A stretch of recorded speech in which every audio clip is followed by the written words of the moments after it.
খেয়াল ব্যাপার। আচ্ছা। আপনার মুহূর্তের মধ্যে একটা মানুষ বা একটা দল পরিবর্তন হয়ে যায় না, তাই না? ১৫ বছরে আওয়ামী ফ্যাসিস্ট শাসন রাজনৈতিক দলগুলোর মধ্যে বিভাজন সৃষ্টি করেছে, অবিশ্বাস সৃষ্টি করেছে, আপনার প্রতিষ্ঠানের মধ্যে অবিশ্বাস সৃষ্টি করেছে। এগুলি কিন্তু আজকের এই আপনাদের যেটা ঘটছে সেগুলো।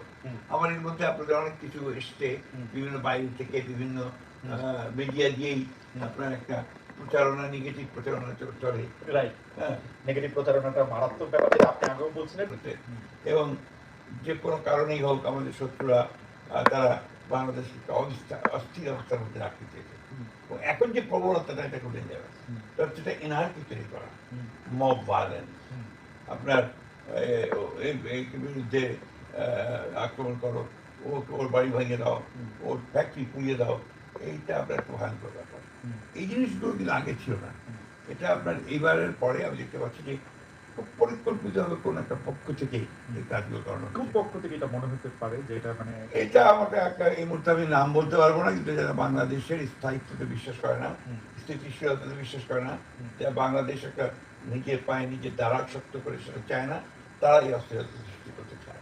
আর এবং জায়গা ইউনিটি তৈরি হয়েছিল আপনার ৫ই আগস্টের পরে ছাত্র জনতা, সেনাবাহিনী, এটা একটা ব্যবসায়ী সকলের মধ্যে কিন্তু একটা আপনার অত্যন্ত সুন্দর একটা আপনার একটা ঐক্য তৈরি হয়েছিল, একটা সহৃদয়তা তৈরি হয়েছিল যে আমরা পারবো, চেঞ্জ হয়েছিল। ওই জায়গাটাকে ভাঙার চেষ্টা করা হয়েছে। কারণ আমি ২৪ ঘন্টার যে আপনার বিরুদ্ধে বলতে চাই, হ্যাঁ, তাহলে কিন্তু একটা নেগেটিভ অবস্থা তৈরি হয়ে যায়। আর যদি আপনার প্রতিষ্ঠানের বিরুদ্ধে বলতে থাকি, তাহলে সে নেগেটিভ হবে। আপনাকে তো বাস্তবতা দেখতে হবে যে বাংলাদেশের বর্তমান পরিস্থিতিতে এত নাজুক, সেখানে একটা বানিয়ে নিয়ে এগুলো আমি রাতারাতি এখানে আপনার একটা বিপ্লব করে ফেলা, বিপ্লবী সরকারকে দিয়ে আমরা দেশের সব কিছু বদলে ফেলা, এটা সম্ভব হবে না। রাতারাতি সমস্ত ঘুষ দুর্নীতি আমি বন্ধ করতে পারবো, রাতারাতি আপনার এই যে মানুষের মধ্যে যে জিজ্ঞাসা, এগুলোকে দূর করতে পারবেন না। আপনাকে এটাকে ঠান্ডা মাথায় দিয়ে এসে আপনাদের উপর কাজ করতে হবে।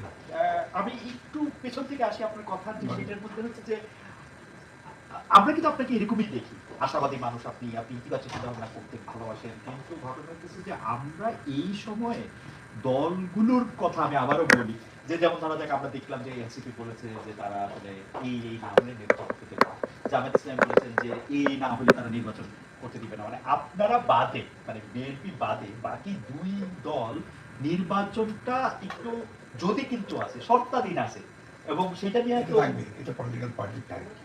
আচ্ছা, পলিটিক্যাল পার্টি সবসময় আমরা বার্গেনিং করতে চাই। আচ্ছা, বার্গেনিং করে সেটা বেস্ট আনতে চাই, এটা আমি কোনো অপরাধ মনে করি। আচ্ছা, এটাকে আমি মনে করি যে তার যদি পলিটিক্যাল বার্গেনিং করে ম্যানিপুলেশন করে সে জিনিস কিছু আনতে পারে, এটা তার যোগ্যতা। আজকে ওরা যে জিনিসগুলো নিয়ে আপনার বার্গেনিং করছে, এটাকে আপনার আলোচনার মাধ্যমে শেষ করা কঠিন ব্যাপার না। আমি জানি ইতিমধ্যে অনেক আলোচনা হয়েছে, ইতিমধ্যে অনেকটা জায়গা তৈরি হয়েছে যেখানে আরো আলোচনার সুযোগ আছে, এবং এই ব্যাপারে একটা মীমাংসা হওয়ার সুযোগ আছে। একটা প্রশ্ন করতে পারি যে অনেকে বলতেছেন, মানে কেউ কেউ বলতেছেন যে আপনাদেরকে একটা সফরের মধ্যে এনে ডক্টর মোহাম্মদ ইউনূসেরও একটা চাওয়া ছিল যে এই টেবিলের বাইরে আলোচনাটা যেন একটু হয়। এটা কোনো অফিসিয়ালি এই ধরনের কোনো কথাবার্তা নেই। ডক্টর ইউনূস আমাদেরকে এই ধরনের কথাবার্তা বলেন। আচ্ছা, আপনি বিশ্বাস করবেন না যে ডক্টর মা আসার পরে ডক্টর মোহাম্মদ ইউনূসের সঙ্গে আমার আজকে প্রথম আরেকটা ইভেন্টে দেখা হলো। আচ্ছা আচ্ছা আচ্ছা, তার সঙ্গে ব্যক্তিগতভাবে কোনো কথা হয়নি। আচ্ছা, আমাদের জামাত ইসলামের তাহের সাহেবের সঙ্গে আসার পরে আমার আজকেই প্রথম দেখা হলো। আচ্ছা আচ্ছা আচ্ছা আচ্ছা, একমাত্র আনোয়ারের সঙ্গে, কিন্তু আমার সামনে রুমে থাকতো, তার সঙ্গে তার সঙ্গে আমার একবার দেখা হয়েছে। আচ্ছা, সুতরাং এই ধরনের এগুলো গসিপ করতে আপনারা ভালোবাসেন, আমরা স্টোরি তৈরি করতে ভালোবাসেন, এটা আমরা বুঝি, এবং কোনো কোনো ক্ষেত্রে আমরা সুযোগ করে দিই আপনাদের স্টোরি তৈরি করেন। না, আপনাদের সুযোগ করে দেন বলেই তো এটা করা। আচ্ছা, আরেকটা ব্যাপার একটু সমালোচনার জায়গা থেকে বলি, যে প্রোডাক্ট বিক্রি হতে হবে। অবশ্যই অবশ্যই অবশ্যই, কিন্তু আরেকটা সমালোচনার জায়গা হচ্ছে যে বিএনপি তার দীর্ঘদিনের রাজনৈতিক সহযোদ্ধা বা সহকর্মী বা সহবন্ধু, যদি এরকম বলি সতীর্থ, সেই জামাত ইসলামের সাথে বিএনপির সম্পর্কটা কি খারাপ হওয়ার পেছনে কি কারণ আসলে? আপনার শোনেন একটা কথা বলি, রাজনীতিতে শেষ কথা বলতে কোনো কথা নেই। আচ্ছা, একদম। আর প্রত্যেকটা দলই তার নিজস্ব রাজনীতি আছে, চিন্তা আছে, ভাবনা আছে, সব সময় যে একই রকম যাবে তা তো না, তাই না? জামাত ইসলামের সঙ্গে আমাদের সম্পর্ক কোনো খারাপ হয়নি। আচ্ছা, এটা একটা রাজনৈতিক দলের সঙ্গে একটা দলের যে সম্পর্ক থাকা উচিত হ্যাঁ, সেই সম্পর্কই আছে না। আমরা ধরেন সে ফর এক্সাম্পল আপনার communist party of Bangladesh, CPB, ওরা তো আমাদের সঙ্গে কোনোদিনই আপনার এসে ছিল না, অ্যালায়েন্সে ছিল না, তাই না? আমাদের সমালোচনা করতো। তারপরে তাদের সঙ্গে আমাদের সম্পর্ক ভালো হচ্ছে। রাইট, আমি যদি বাংলাদেশের সত্যিকার অর্থেই ডেমোক্রেটিক পলিটিক্স করতে চাই, একটা লিবারেল ডেমোক্রেটিক রাজনীতি করতে চাই, আমাকে সব দলের সঙ্গে যোগাযোগটা রাখতে হবে, একটা ওয়ার্কিং মানে এনভায়রনমেন্ট তৈরি করে রাখতে হবে, নাহলে ডেমোক্রেসি ফাংশনই করবে না। তো as a conscious Democrat my responsibility, আমার দায়িত্ব হচ্ছে যেখানে আপনার ওই অবস্থা তৈরি করা। তাই এটাতে আপনারা অনেকে তো আমাকে বলতে পারেন যে আপনি সে সুবিধাবাদের রাস্তা নিচ্ছেন। এটা সুবিধাবাদ না, এটা হচ্ছে আমার যে কমিটমেন্ট ডেমোক্রেসি, সেটাকে ফ্যাসিলিটেট করার জন্য আমার অন্যান্য দলগুলোর সঙ্গে যোগাযোগটা রাখতে হবে। আমার কাছে মনে হয় যে না, আমি এটা সুবিধাবাদের জায়গা থেকে বলবো না, কিন্তু একটা অবভিয়াস প্রশ্ন যেটা থাকে, আপনি যেহেতু রাজনীতিতে শেষ কথা বলার কিছু নাই সেটা বলতেছেন, আওয়ামী লীগের প্রসঙ্গে আপনি কি বলবেন? আওয়ামী লীগের কার্যক্রম এখন আওয়ামী লীগ তো দুর্ভাগ্য করে আমরা ভাবি being the oldest political party the country, তারা নিজেরাই নিজেদেরকে মেরে ফেলেছে, তার সমস্ত চরিত্রকে বিলীন করে দিয়ে সে একটা ফ্যাসিস্ট দলে পরিণত হয়েছে। তো এখানে সাধারণ মানুষের তো তার প্রতি কোনো আপনার ভালোবাসাও নেই, আপনার আস্থাও নেই, কারণ he has betrayed the cause of the people, this party has betrayed the cause of the people. এই পার্টির উপরে মানুষের যে আস্থা ছিল, সে যে কাজগুলো কমিট করেছিল, সেই কাজগুলো তো সে করেন, উল্টো হচ্ছে আলাদা একটা কালচার তৈরি করেছে ফ্যাসিজমের, যে কারণে আমি মনে করি যে আওয়ামী লীগের যারা এই কাজগুলো করেছে, তার সঙ্গে জড়িত, যারা ইনস্টিটিউশন নষ্ট করে জড়িত, তাদের বিচার হওয়া উচিত, সিরিয়াসলি বিচার হওয়া উচিত, এবং সেই জন্য তাদেরকে দণ্ড দেওয়া উচিত। ওকে, আওয়ামী লীগের দণ্ড দেওয়া এবং পলিটিক্যাল পার্টি হিসাবে ওকে রাজনীতি করতে না দেওয়াটা কি এখন বিএনপির সিদ্ধান্ত, মানে বিচারের ব্যাপার না? পরে আমি আপনাকে খুব পরিষ্কার করে বলি, এই ব্যাপারে অনেক কথা বলতে হচ্ছে, ইতিমধ্যে বাংলাদেশে এটা নিয়ে আমার অনেক কথাও চলছে, তাই না? আমি ব্যক্তিগতভাবে আগেও আপনাকে বলেছি, আমরা স্টেটমেন্টে বলছিলাম, আমাদের চেয়ারম্যান সাহেব, আমাদের অ্যাক্টিং চেয়ারম্যান সাহেব সবাই বলেছিলেন যে আমরা কোনো রাজনৈতিক দলকে নিষিদ্ধ করার পক্ষে নেই, কিন্তু যদি সেই রাজনৈতিক দল কোনো গণহত্যার সঙ্গে জড়িত হয়, কিন্তু সেই রাজনৈতিক দল দেশের আপনার যে গণতান্ত্রিক প্রতিষ্ঠানগুলোকে ভেঙে দেওয়ার জন্য দায়ী হয়, সেই জন্য নিশ্চয়ই তাকে শাস্তি পেতে হবে, এটাকে আইনের আওতায় আসতে হবে, দেশে যে আইন আছে সেই আইনের আওতায় আসতে হবে, সেই দিক থেকেই কথাগুলো বলা। এখন আপনি ধরেন আমি একটা লিবারেল ডেমোক্রেট, আমি একটা পলিটিক্যাল পার্টি, আমি আরেকটা পলিটিক্যাল পার্টিকে ব্যান করতে চাইতাম, কিন্তু যদি সেই পার্টি জনগণের সঙ্গে বিশ্বাসঘাতকতা করে, প্রতারণা করে, গণহত্যা করে, দেশের প্রতিষ্ঠান ধ্বংস করে দেয়, তবে অবশ্যই তার বিচার হতে হবে। ওকে, আপনি বিচারের জায়গাতে বলছেন আরেকটা বিষয়, আপনি মার্কিন যুক্তরাষ্ট্রে আসার পরই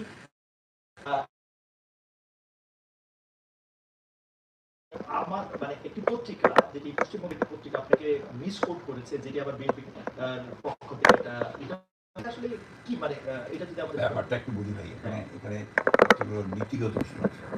নীতিগত প্রশ্নের মধ্যে হচ্ছে যে আপনি যদি চান না এই লোকটাকে আমরা হ্যারাস করবো, এই লোকটাকে আমরা মিডিয়ার মাধ্যমে তাকে ঝামেলায় ফেলবো, সেটা আমি ইচ্ছে করেই করতে হবে, ক্যাপাবিলিটি, তাই না?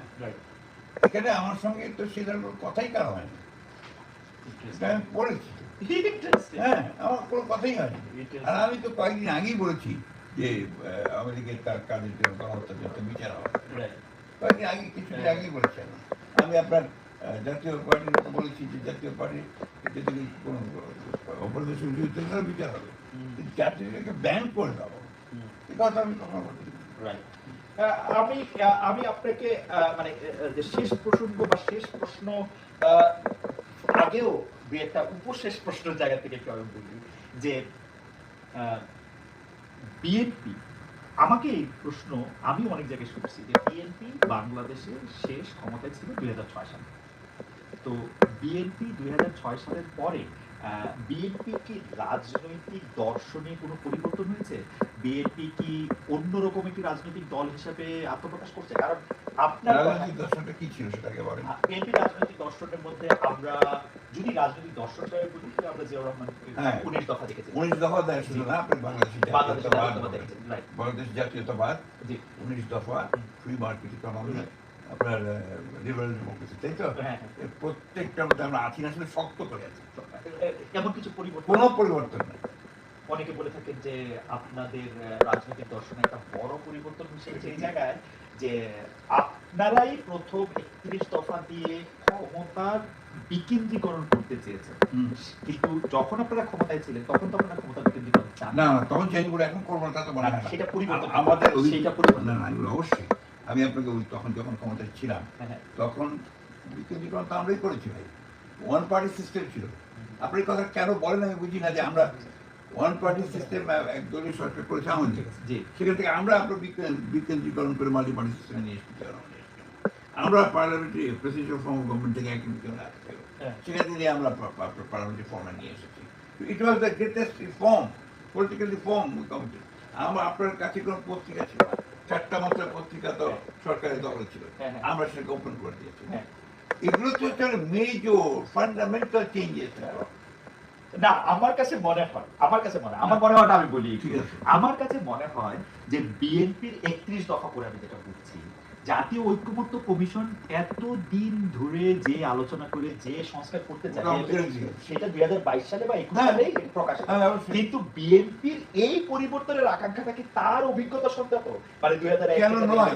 শুনুন, রাজনৈতিক দল তো কোনো আপনার ডগমা না, তার মতবাদটা। অনেক রাজনৈতিক দল dogma, we don't believe in dogma. ওকে, আপনাকে আমি বলি, আমাদের সবচেয়ে বড় জিনিস যেটা, ইভেন এখন চাইনিজ কমিউনিস্ট পার্টি তাও কিন্তু পরিবর্তন হচ্ছে, এনেছে কিন্তু ওরা বলছে কমিউনিজম চাইনিজ ক্যারেক্টারিস্টিক, ওকে, তাই না? আজকে আপনার যুগের পরিবর্তনের সঙ্গে সঙ্গে, মানুষের চাহিদার পরিবর্তনের সঙ্গে সঙ্গে, রাজনীতির পরিবর্তনের সঙ্গে সঙ্গে, জিও পলিটিক্সের পরিবর্তনের সঙ্গে সঙ্গে আপনি যদি পরিবর্তন আনতে না, আপনার দলিত থাকবে না। রাইট। কিন্তু সেই পরিবর্তনটাকে আপনারা মানে শিফট মনে করেন কিনা, যেহেতু কিছু ভুলের কথা না, শুনি 2001 শোনেন, আমি কোনো ভুলের কথা বলি না। হ্যাঁ, আমরা 2001 সালে কোনো ভুল করিনি।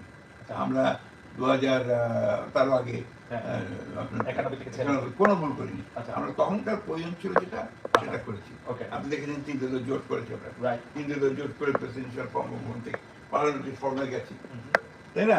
আমরাই তো কেয়ারটেকার গভর্নমেন্টের অফিস করে আবার কেয়ারটেকার গভর্নমেন্ট নিয়ে এসেছি। Right, right. তা আপনি দলটাকে ছোট করে দেখেন কেন? না না, আমি এই দল বাংলাদেশের সবচাইতে বিপ্লবী দল, আচ্ছা, যারা পরিবর্তন করে নিয়ে এসেছে।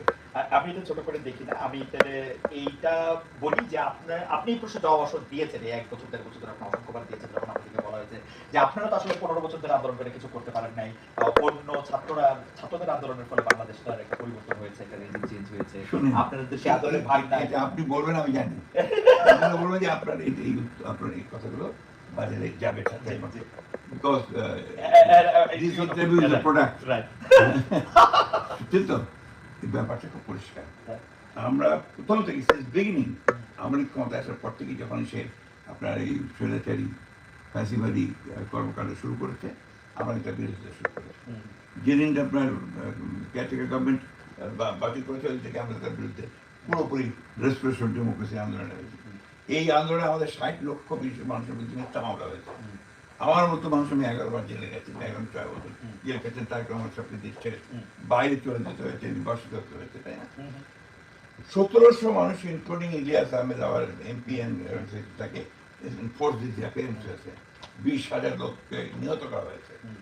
সেই দলটাকে আপনি কি করে বলতে পারেন যে সেই দলটা তো, এটা তো আপনার যে ভিত্তি যেটাকে বলে আপনার ফাউন্ডেশন, যে দালানের যে পিলারগুলো সহ দালান, শক্ত দালানগুলো তৈরি করে দিয়েছে বিএনপি। আর ছাত্রদের আন্দোলনের ব্যাপারটা আমি চিৎকার করছি বারবার, আপনি find out all my speeches, কোথায় আমাদের সেই যুবক, কোথায় তরুণ নেতা যারা পরিবর্তন আনবে, বাংলাদেশ প্রতি এনেছে, কে হচ্ছে জোয়ান হওয়া গন বাকিতে ভবিষ্যৎ, ওইখান থেকেই তো উঠেছে। রাইট, ঠিক আছে। আমি তাহলে শেষ প্রসঙ্গে আসি। বিএনপির ভারপ্রাপ্ত চেয়ারপারসন জনাব তারেক রহমান দেশে আসবেন কবে? উনি দেশে আসবেন যে মুহূর্তে ওনার সব লিগাল প্রবলেমগুলো যাবে, 1 নম্বর, যে মুহূর্তে আমরা মনে করব যে politically time is ready for his arrival. Legal problem কি এখনো অবশিষ্ট আছে? এখন আছে, এখন লিগাল আমারই তো আছে। আচ্ছা, তো আপনার লিগাল প্রবলেম আছে, সেল আপনি আমরা থেকে এটা ফেস করব, যে আপনি থেকে ফেস ওনাকে তো আমরা চাচ্ছি যে এক মানুষের অবস্থা, উনি আমাদের নেতা, হ্যাঁ, এই জাতির নেতা উনি এখন, হ্যাঁ, তাকে তার সমস্ত সিকিউরিটি অল রেসপেক্ট আমাকে দিতে হবে। সেই জন্যই আমরা পার্টির সিদ্ধান্ত নিয়েছি যে আমরা যখন পার্টি মনে করবে that he should come, he will come at that time. আমার একটা কৌতূহল এই প্রশ্ন আমি বারবার করি, সেজন্য আমার কৌতূহলটা প্রতিবারে, উনি এক নাম্বার মানে নিরাপত্তার ক্ষেত্রে এক নাম্বার ঝুঁকি উনার ক্ষেত্রে আপনারা কাকে মনে করছেন? না, নিরাপত্তার ঝুঁকি কিন্তু আমরা এবারে দেখি না। আচ্ছা, কারণ পিপুলস ম্যান, পিপুলস ওকে, তাকে নিরাপত্তা তো তার পিপুলস দেবে। ঝুঁকি বলতে আমরা সেটা দেখি না। আমরা যেটা দেখি সেটা হচ্ছে যে কনস্পিরেসি যারা করছে বাংলাদেশে গণতন্ত্রকে ধ্বংস করবার, যারা ফ্যাসিবাদ চালিয়েছে এতদিন ধরে, তাকে এত সহজে সব চলে যাচ্ছে ক্ষমতাহীন। না, ক্ষমতার দরকার নাই তো। শোনেন, আমেরিকাতে সেদিন একজন মারা গেলেন, মেরে ফেলা হলো, তাই না? ওই যে তার সেই ক্ষমতা ছিল, ওটাই ইম্পর্টেন্ট না। ইম্পর্টেন্ট হচ্ছে যে আমার নেতাকে আমি আপনার নিরাপদ রাখতে চাই, তার নিরাপত্তাকে নিশ্চিত করতে চাই, এটা আমাদের দাবি। ওকে, People's demand. Okay. So we want our government to come at that time when we feel যে এখন উনি আমাদের সঙ্গে থাকবেন এবং নিরাপত্তার মধ্যে থাকবেন। আমার দের দর্শকদের মধ্যে অনেকে এইটা মনে করেন যে তার যে মানে তারা মনে করেন যে ব্যাপারটা নিরাপত্তা, ব্যাপারটা ঝুঁকি, তাহলে আপনি মনে করছেন যে ব্যাপারটা নিরাপত্তার ঝুঁকি সেজন্য না, কিন্তু কিছু ষড়যন্ত্র না, এগুলো তো শোনেন, এই জিনিসগুলোকে আপনি যতই খুঁজে খুঁজে বার করতে চাইবেন না, আপনার আপনার কথা একটা দেশের প্রধান নেতা এক বছর ধরে দেশ থেকে আসবেন না, কি বলেন আপনি? কত জায়গায় কতদিন কত দেরি করে এসছে, বেরোজি কতদিন পরে এসছিল আমাদের এটারও পার্সপেক্টিভ আলাদা আছে, বুঝতে হবে। তাকে হত্যা করার চেষ্টা করা হয়েছে বহুবার, তাই না? তাকে সব ওগুলি ওই আলোচনা আমি যাবো। আমি তাকে বলি যে এটা পিপল ডিসাইড করবে when we come. Okay, That is my final. আমার কাছে বলে যে পিপল ডিসাইড করবে, এইটা আসলে আমরা নিশ্চয়ই সময় এটা বলে দেবে।